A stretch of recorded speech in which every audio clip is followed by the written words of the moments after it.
बिस्मिल्लाहिर्रहमानिर्रहीम। सूरह अल-बकरा आयत 119 से 123।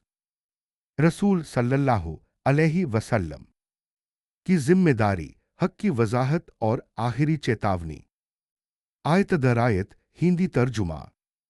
बेशक हमने आपको हक के साथ खुशखबरी देने वाला और डराने वाला बनाकर भेजा है, और आपसे जहन्नम वालों के बारे में कोई सवाल नहीं किया जाएगा, और यहूदी और नसरानी आपसे कभी राजी नहीं होंगे जब तक आप उनके तरीके की पैरवी ना करें।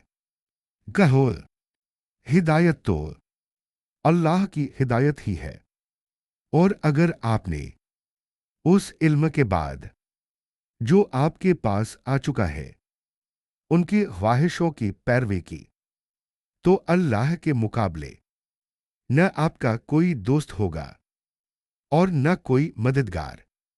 जिन्हें हमने किताब दी है वे उसे जैसा पढ़ने का हक है वैसा ही पढ़ते हैं।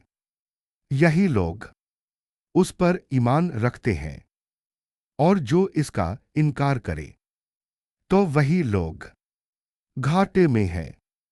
ए बनी इस्राइल, मेरी उस नेमत को याद करो जो मैंने तुम पर इनाम की, और यह कि मैंने तुम्हें जहानों पर फजीलत दी। और उस दिन से डरो जब कोई जान किसी के काम न आएगी, न किसी से कोई बदला कबूल होगा, न सिफारिश फायदा देगी, और न ही उनकी मदद की जाएगी।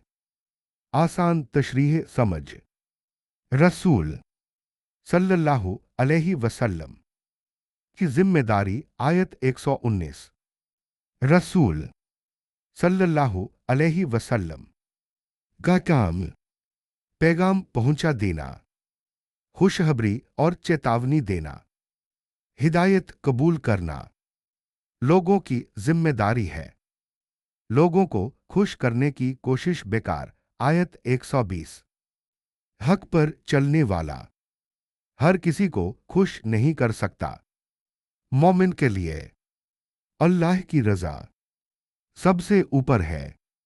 किताब पढ़ने का हक आयत 121। किताब का हक सही पढ़ना, समझना, अमल करना, सिर्फ तिलावत नहीं, इत्तिबा जरूरी है। नेमत और चेतावनी आयत 122 से 123। नेमत की याद और आखिरत का डर इंसान को सीधा रखता है। उस दिन न रिश्ते काम आएंगे, न सिफारिश, सिर्फ ईमान और अमल। इन 5 आयतों से अहम सीख। हिदायत सिर्फ अल्लाह की है।